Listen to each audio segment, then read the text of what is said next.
The 2-2 draw wasn't the only piece of news coming out of the black and yellow camp this week. Yesterday, it was announced that Giancarlo Italiano would be coaching for the 23-24 Wellington Phoenix season, and he joins us now. Chiefy, thanks so much. Congratulations on your new appointment. A self-proclaimed nobody. When did you realise you were about to become somebody?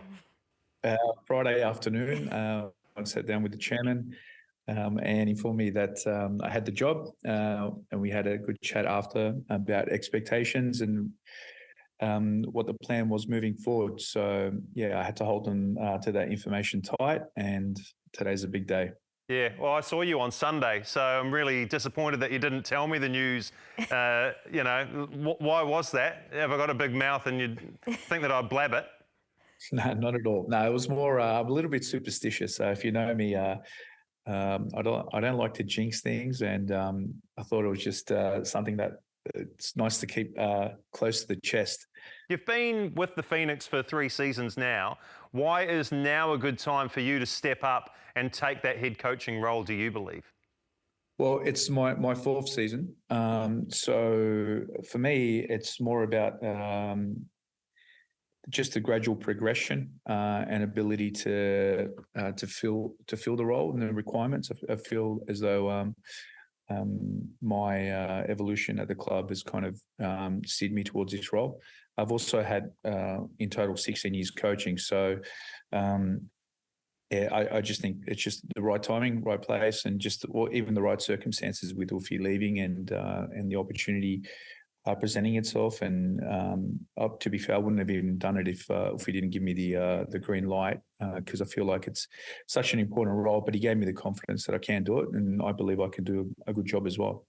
Congratulations! So happy for you. I'll see you next year. But yeah, what's the biggest difference you think between you and Ufi, like for next season? Well, I think we share the same football philosophy, and we like to get to the same style of play. Just in terms of difference, I think leadership style and even a bit of a different tactical nuance that we're a little bit different, but we're not too far off. I'll continue his good work, and it's just that I'll be able to give a little bit of a different take, and hopefully evolve it. And the fact that we're going to retain a large part of the playing group, I think sets me in good position to do that. Chiefy, Fred here. You're losing Ollie Sale, Clayton Lewis, Ugarkovic. Where do you look for replacements, and what will you be looking for? Well, first of all, I look at replacements internally. I look at the players that we have available in the squad. So I'll be making a decision on the makeup of the other players who haven't signed yet. Then I'll be looking at the academy as well to see if we can make that shortfall. And then once I establish that core, then I'll be looking out, if need be, to bring in replacements. You mentioned Ufuktale, and he, without his influence, you might not be in this position right now.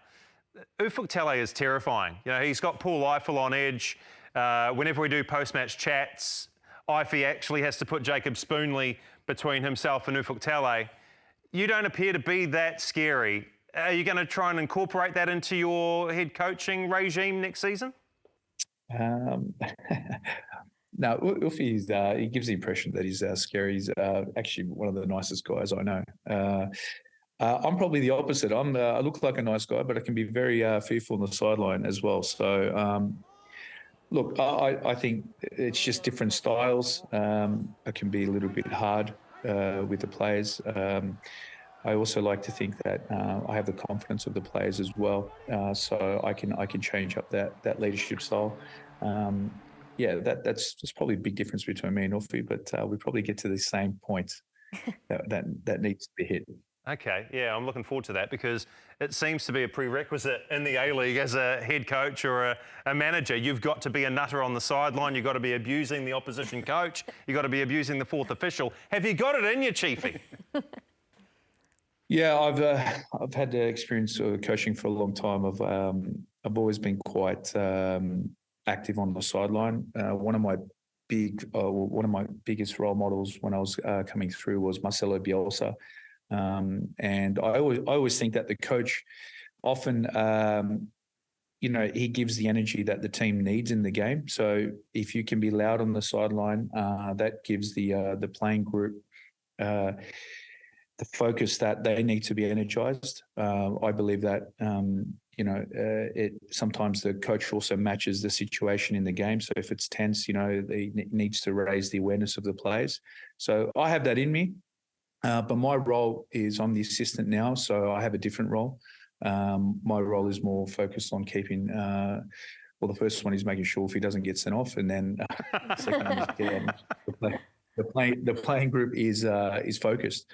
With smaller details, that's very important. But once I bring in an assistant in, and hopefully he'll be doing the same role that I had with Ufi, and then hopefully I'll be setting expectations on how the team should be playing. You've coached at Blacktown, Sydney FC as head coaching. So what are the key things that you learnt out of those stints that you're going to bring into the Phoenix role? Yeah, so Blacktown I was a director of football role, so there was more overseeing the club structure and youth development side. That was more about recruitment, identifying players and putting in processes to actually get them from a certain level up to an elite level. I learned a lot in those roles. Sydney FC, I dealt with the under-20s and then eventually progressed into the National Youth League role, which is the team underneath the A-League. So I was able to take what I had at Blacktown and infuse it into it with a more elite players. And that was a fantastic experience because I was able to not only to apply those things that I learned in previous years, but I saw how Graham Arnold worked. I saw how Steve Corica worked. I was able to then bring those skill sets into and help Ufi in this environment. Oh, Giancarlo Italiano, congratulations on picking up the head coaching gig for next season. Still plenty of work to be done this season. Good luck against Western Sydney Wanderers on Friday, first and foremost, eh? Thank you very much, guys. Appreciate your time.